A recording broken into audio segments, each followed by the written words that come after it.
Hello friends, so this is a on demand video which I am making.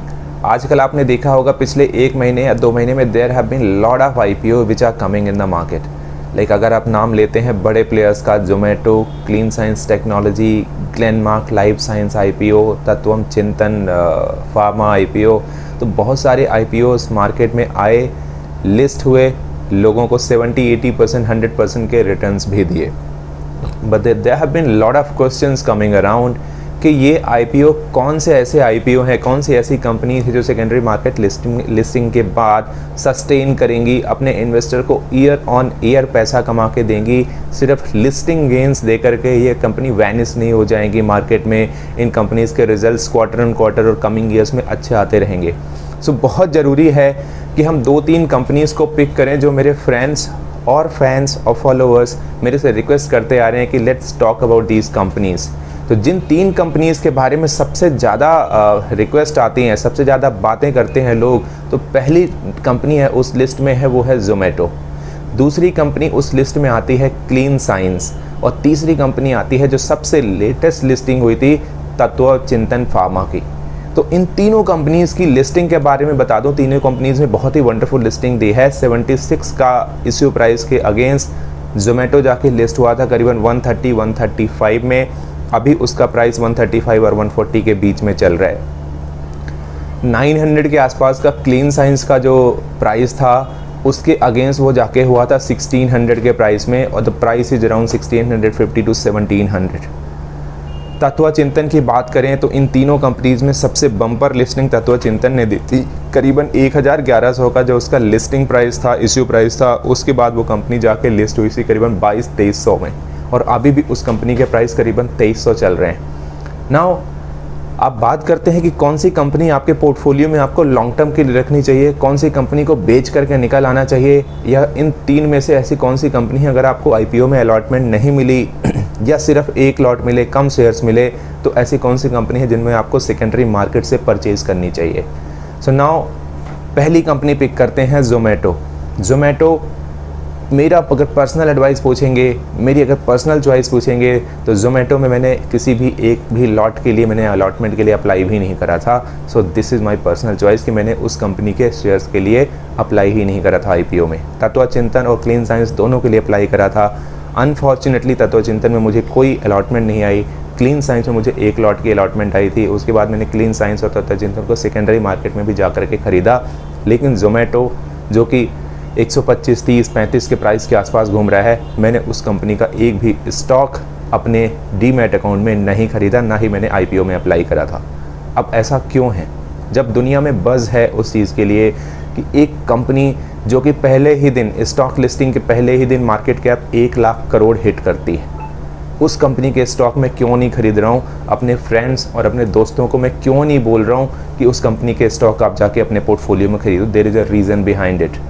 उस company का stock price अगर 400 भी चला जाता है तब भी मैं जाके उसको ख़रीदने वाला नहीं हूँ, बिकॉज़ वो कंपनी प्रॉफिट्स नहीं बना रही है। जब आपके पास निफ्टी BSE में सैकड़ों ऐसी कंपनियां हैं जो कि तगड़े प्रॉफिट्स बना रही हैं, जिनका ग्रोथ प्रोस्पेक्ट बहुत ही तगड़ा है, जिनकी ग्रोथ स्टोरी बहुत ही तगड़ी है, उनके EPS 25-30% per year quarter on quarter बढ़ते जा रहे हैं, और आगे आने वाला फ्यूचर प्रोस्पेक्ट भी वैसा है। Why would I go and choose a company which is in huge losses? और अगर वो मार्केट में अपनी कैश बर्निंग कर देते हैं तो अगले दिन हो सकता है उनके एग्जिस्टेंस पे भी सवाल आ जाए। जोमेटो की बात करें तो 2 साल पहले तक company was like incurring a losses of 12,000 crore in a year. Last year इनके जो लॉसेज थे वो थे 8,000 या 9,000 करोड़ के लॉसेज इनकी कंपनी के बुक्स में थे। और अगर आप इनके रेवेन्यू ग्रोथ की बात करते हैं, सेल्स ग्रोथ की बात करते हैं, तो 2020-21 में इनका टर्नओवर 2019-20 के टर्नओवर से भी कम था। And what is the like, ऐसा क्या मैजिकल बिजनेस मॉडल है कि दुनिया इसके पीछे भाग रही है? It is just an euphoria which this marketeer has created, investment banker has created. इस अंधी रेस में सिर्फ और सिर्फ प्रमोटर्स को फ़ायदा होता है, सिर्फ और सिर्फ मर्चेंट बैंकर, इन्वेस्टमेंट बैंकर्स को फ़ायदा होता है। आपकी जानकारी के लिए बता दूं कि पिछले 2-3 साल में या पिछले 5 साल में ये सबसे महंगा IPO था। महंगा IPO इन द सेंस कि इस IPO में सबसे ज़्यादा अगर किसी की कमाई हुई है तो वो प्रमोटर्स के बाद मर्चेंट बैंकर्स की हुई है। एक सोर्सेस के मुताबिक, न्यूज़ के मुताबिक करीबन 300 करोड़ रुपए चार्ज करे गए थे मर्चेंट बैंकर द्वारा इस आईपीओ को लिस्ट कराने के लिए। तो 300 करोड़ थे उनकी जेब में, वैसे ही चला गया। तो there was an euphoria created about internet things, कि इंटरनेट है, नई टेक्नोलॉजी है, नया डिसरप्टिव आइडिया है जो पहला मार्केट में लिस्ट हो रहा है, लेकिन कुछ ना कुछ तो फंडामेंटल्स उसके सही होने चाहिए। द कंपनी जो कि पर ऑर्डर में प्रॉफिट कमाना अभी चालू करा है इसने। सो दिस इज, ये भी लोगों को घुमाने का एक तरीका है कि दे आर मेकिंग ऑर्डर कि पर ऑर्डर में वो लॉजिस्टिक के लिए जो चार्ज करने लगे हैं 30-40 रुपये, उससे पर ऑर्डर वो प्रॉफिट कमा रहे हैं। लेकिन व्हाट अबाउट जो ये अपना कैश बर्न कर रहे हैं डिस्काउंट्स पे, जो अपना कैश बर्न है दिन भर आप देखो टीवी, यूट्यूब, दुनिया भर के सोशल मीडिया पर एडवर्टीजमेंट जोमेटो की और स्विगी की है। स्विगी आजकल नंबर 2 में है उस कैश बर्निंग में, लेकिन जोमेटो नंबर 1 पे है। ये किसका पैसा? शेयर होल्डर का पैसा बर्न किया जा रहा है। ये एडवर्टीजमेंट का पैसा कहाँ से आ रहा है? जो इनिशियल लेवल एंजल इन्वेस्टर हैं उन्होंने बहुत पैसा इस कंपनी में लगाया हुआ है। Now they want to earn out of this company, they are helping this Zomato कि आप मार्केट में एक हवा खड़ा करो, यूफोरिया बनाओ और रिटेल इन्वेस्टर को फंसाओ। 130, 135, 140 के रुपए भाव में आप शेयर खरीदो। इस कंपनी का वैल्यूएशन अगर मैं कहूँ तो मेरे हिसाब से 70-75 रुपये पर शेयर आते हुए देर नहीं लगेगी। 1 लाख करोड़ का मार्केट कैप को सपोर्ट करने के लिए you need to earn 4000 crore rupees of profit in a year. लेकिन वो कंपनी जो 8000 करोड़ रुपए का घाटा दिखा रही है अपनी बैलेंस शीट पे, 12,000 करोड़ का घाटा दिखाया था इसने 1 साल पहले, उसे 4000 करोड़ का नेट प्रॉफिट कमाने में कितना समय लगेगा? It will take multi years. 4000 crore का प्रॉफिट कमाने में इस कंपनी को कई सालों लगेंगे। इंडिया जैसे मार्केट, डू यू एक्सपेक्ट कि 40-50 करोड़ लोग पर डे ऑर्डर कर रहे होंगे, वो भी बिना किसी कैश डिस्काउंट के, बिना किसी कूपन के, और ये कंपनी मिलियंस बना रही होगी। And this is not the only company. और ऐसा क्या मैजिक बिजनेस फार्मूला है? You just delivering food from the food counter to customer home. Anybody can do, anybody with deep pocket, anybody with lot of money in the pocket can come in the market and start doing this business.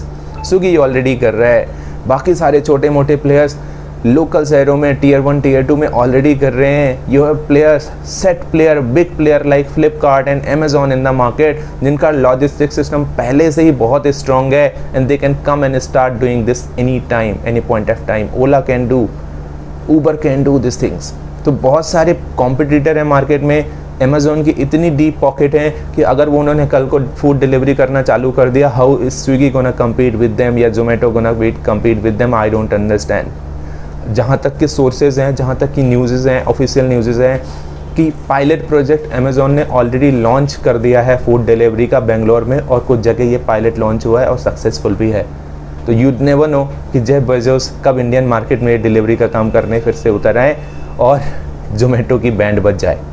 So retail investor please stay away, is don't fall prey of these marketing gimmicks जो कि ये marketeer, stock brokers खेल रहे हैं अपने investor और customer के साथ। कुछ नहीं हो रहा है। बहुत बड़े लोगों ने इन्वेस्ट करा हुआ है इसमें। इन्फोएस की बात करें आप या टाइगर ग्लोबल की बात करें, इन्होंने बहुत पैसा दबा के डाला हुआ है। वो they just want to exit from this stock. उसके लिए पहले रिटेल इन्वेस्टर को फंसाना है। 1 लाख करोड़ का मार्केट कैप स्टॉक मार्केट में दिखाना है।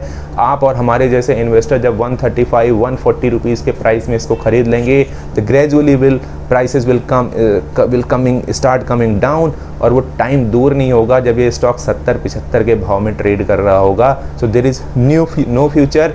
किसी भी स्टॉक को बढ़ने के लिए you to have fundamental sound plan, financial cash flow आना चाहिए, फाइनेंशियल रिजल्ट्स अच्छे होने चाहिए, यानी कि net profit quarter on quarter, year on year दिखाना चाहिए। कंपनी में मुझे कोई फ्यूचर में कोई प्रॉफिट आते हुए नज़र नहीं आते, तो just stay away from this counter. Now we talk about second stock and third stock in the list, Clean Science और तत्व चिंतन के बारे में बात करते हैं। उनको बात करते हैं, उनके फाइनेंशियल्स देखते हैं, उनके प्रोजेक्शंस देखते हैं। These are the profit making companies. Valuation महंगे हैं, सस्ते हैं, वो आप एनालिसिस के बाद, इस वीडियो के बाद आप जान जाएंगे कि आपको ख़रीदना चाहिए। और यस, बोनस, अगर आप लास्ट तक ये वीडियो देखते हैं तो मैं तत्व चिंतन और क्लीन साइंस दोनों में 2025, 2026 और 2030 के टारगेट्स बताऊंगा कि अगर आप अपने पोर्टफोलियो में ये स्टॉक रखते हैं तो अभी से कितने टाइम्स मल्टीप्लाई हो चुकेंगे ये stock. So keep watching and let's move to next part of the video. Clean Science और टेक्नोलॉजी का आईपीओ जो अभी थोड़े दिन पहले ही आया था, करीबन 93 टाइम सब्सक्राइब हुआ था। और उस आईपीओ की जो लिस्टिंग हुई थी वो हुई थी 1784 के प्राइस पे, 98% प्रीमियम। करंट मार्केट प्राइस अभी 1600-1700 के आसपास चल रहा है। अगर मैं कंपनी के बारे में बात करूं तो ये केमिकल मैन्युफैक्चरर हैं, स्पेशलिटी केमिकल बनाते हैं। अगर वर्ल्ड में देखें तो करीबन 100 प्लस क्लाइंट हैं इनके, 14 प्लस इनके प्लान्स हैं। और इनके प्रमोटर्स बहुत ही ज़्यादा एक्सपीरियंस है इस केमिकल इंडस्ट्री में, उन्हें बहुत ज़्यादा एक्सपीरियंस है। कंपनी के रेवेन्यू की बात करते हैं तो 70% मार्केट रेवेन्यू उनका एक्सपोर्ट से आता है, 30% इनका डोमेस्टिक मार्केट से आता है, और 35% जो इनका रेवेन्यू जनरेट होता है वो सिर्फ चाइना से जनरेट होता है। So they are the main promoter to China and other European market. एक ऐसी केमिकल कंपनी जो कि पहले केमिकल इंडस्ट्री में हम चाइना से इंपोर्ट करते थे, ये ऐसी कंपनी है जो चाइना को एक्सपोर्ट कर रही है और बहुत ज़्यादा प्रॉफिट्स वहाँ से अर्न कर रही है। इस कंपनी के पास कुछ ऐसे बिजनेस मॉडल हैं, कुछ ऐसे इनोवेटिव प्रोडक्ट हैं कि जो सिर्फ और सिर्फ पूरी दुनिया में सिर्फ यही कंपनी मैन्युफैक्चर कर सकती है। अगर कंपनी के मैनेजमेंट की बात करते हैं तो कंपनी के मैनेजमेंट से बात करने में पता चलता है कि they are into agrochemical industries, they are into pharmaceutical, monomer chemical industries, personal care, food, flavour और फ्रेग्रेंसेस इंडस्ट्रीज के लिए केमिकल प्रोड्यूस करते हैं और उनको एक्सपोर्ट या डिस्ट्रीब्यूट करते हैं। प्रोडक्ट के यूसेस, अगर मैं फार्मास्यूटिकल्स की बात करूं तो फार्मास्यूटिकल्स में कफ सिरप और बाकी के दूसरे सॉल्यूशंस में इनके प्रोडक्ट यूज होते हैं जो कि वाइडली यूज्ड हैं। बहुत सारी फार्मास्यूटिकल बड़ी कंपनियां इनकी क्लाइंट हैं। मोनोमर इंडस्ट्रीज में ये एक बड़ी जगह रखते हैं, मार्केट लीडर हैं, और इनके प्रोडक्ट बुके का एक बहुत बड़ा हिस्सा मोनोमर इंडस्ट्रीज से आता है। पर्सनल केयर में अगर आप शैम्पूज की बात करते हैं, बॉडी लोशंस की बात करते हैं, तो उनके रॉ मटेरियल का कुछ इंग्रेडिएंट्स, बहुत इंपॉर्टेंट इंग्रेडिएंट्स क्लीन साइंस बनाती है। और एफएमसीजी इंडस्ट्री भारत जैसी कंट्री में, ये पूरी दुनिया में एक ग्रोइंग ऑर्गेनाइजेशन है, ग्रोइंग इंडस्ट्रीज हैं, उनको ये कैटर करते हैं। बाकी अगर बात करते हैं दूसरे सेगमेंट की तो फूड इंडस्ट्रीज, फ्लेवर फ्रेग्रेंसेज में भी ये हैं। कंपनी कहती है कि the management of the company says that the company is making such product through some special technologies which till now no one knows that technology expect these in the whole world. इसकी बात हम पहले भी कर चुके थे कि ये ऐसे प्रोडक्ट बनाती है जो दुनिया में कोई भी नहीं बना सकता। इनकी टेक्नोलॉजी, इनकी पेटेंट, फॉर्मुलेशन इनके पास बड़े तगड़े हैं। स्ट्रॉन्ग इंटरनेशनल प्रेजेंस है कंपनी की, चाइना, यूएसए, कोरिया, जापान और ताइवान जैसे कंट्रीज को ये एक्सपोर्ट करते हैं। बहुत ज़्यादा रेवेन्यू इनका, एक्सपोर्ट रेवेन्यू इन्हीं कंट्रीज से आता है। बहुत स्ट्रॉन्ग बेस है इनका, जैसे एस आर एफ, बेयर एजी, अविनाती ऑर्गेनिक्स की बात करते हैं, जैसे उनका स्ट्रॉन्ग क्लाइंटेल और स्ट्रॉन्ग बेस है। सिमिलरली ये कंपनी भी कंसिस्टेंटली बहुत स्ट्रॉन्ग बेस के साथ और ट्रैक रिकॉर्ड के साथ काम करती आ रही है। अगर हम इसके फाइनेंशियल स्टेटमेंट की बात करते हैं तो कंपनी का मार्केट कैप है 17,000 करोड़ आफ्टर लिस्टिंग। कंपनी का रिटर्न ऑन कैपिटल है करीबन 60% which is best in the industry. Return on equity is 45% which is also best in the chemical industry.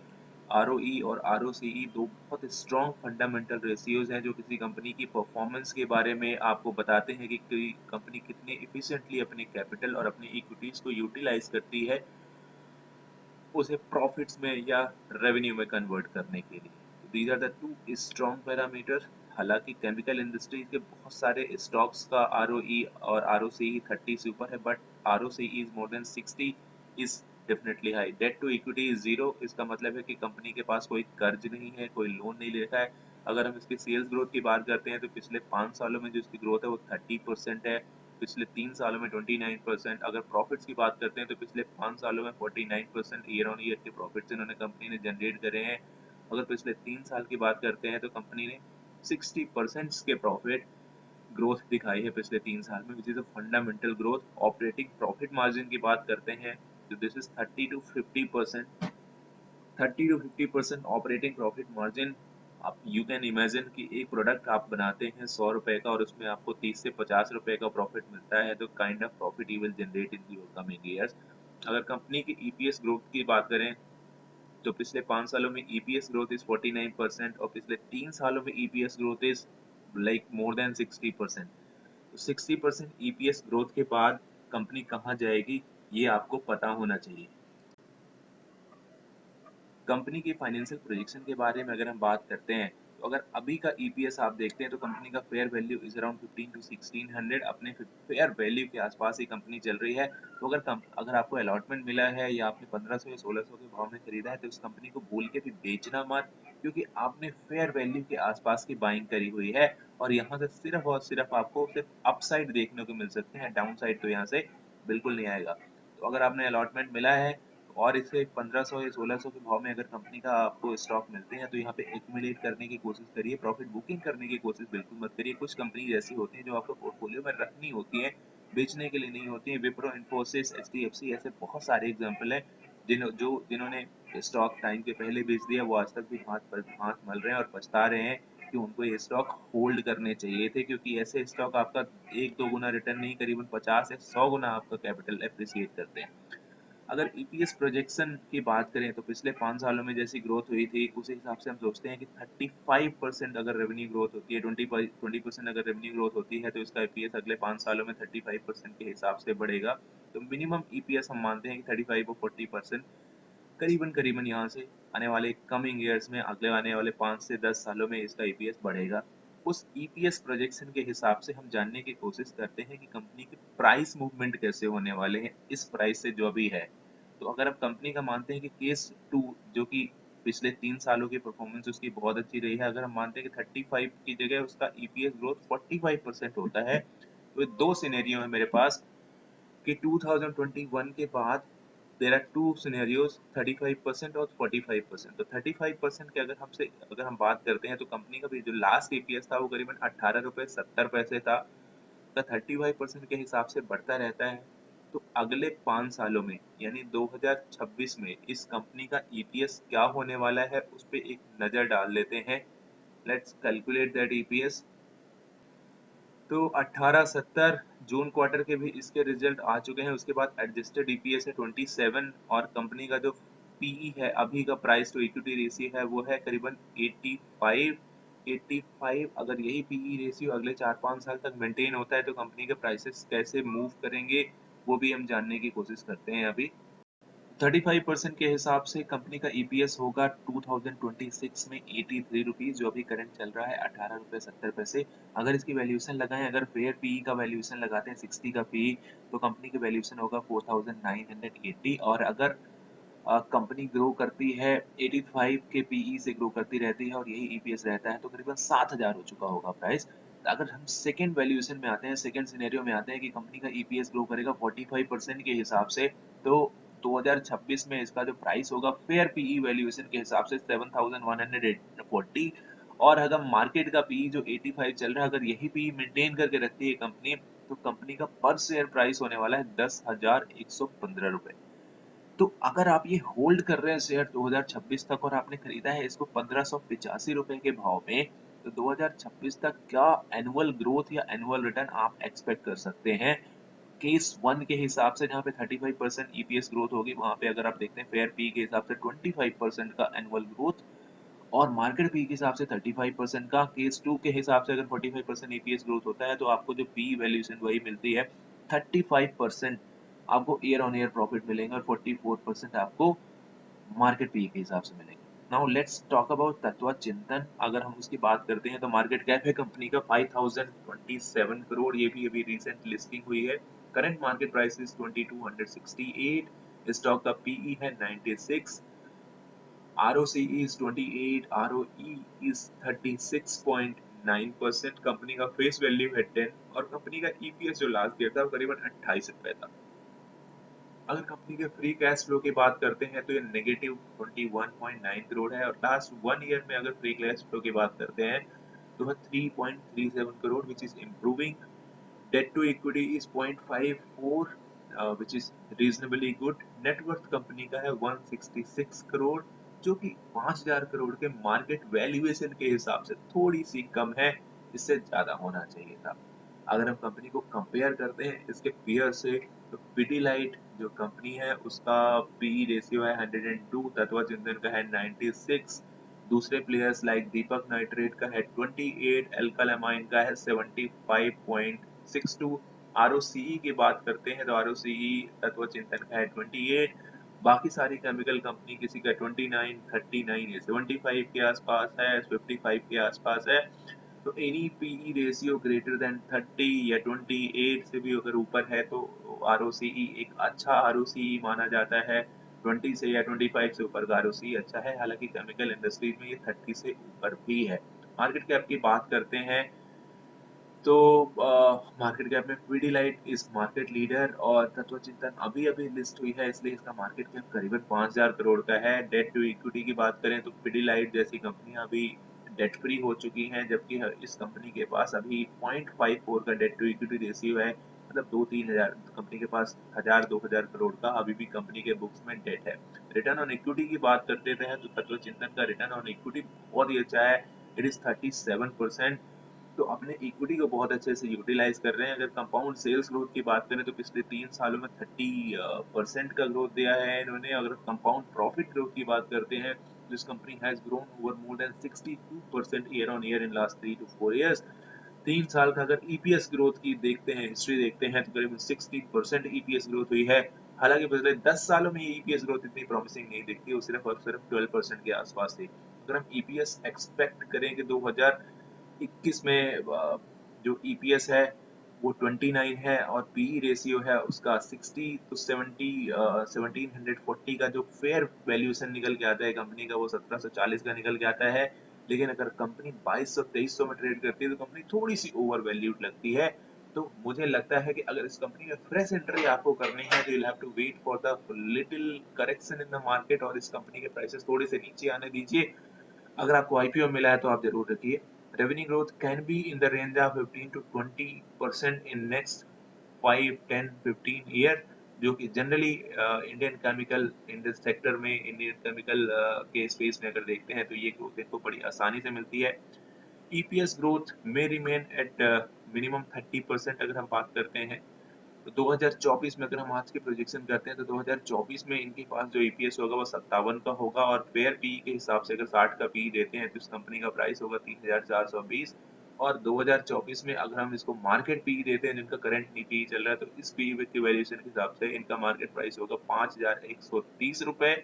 तो अगर आपको दोनों कंपनीज में कंपैरिजन चाहिए, अगर आपने कंपेयर करना है क्लीन साइंस और तत्व चिंतन का, तो I would personally go and choose clean science over this. अगर 2026 में 96 रुपए का ईपीएस आता है तो उस ईपीएस के हिसाब से कंपनी का प्राइस होगा 5760 रुपए। और अगर हाई वैल्यूएशन मिलता है इसको 90 के पी का तो इस कंपनी का प्राइस होगा 8640 रुपए।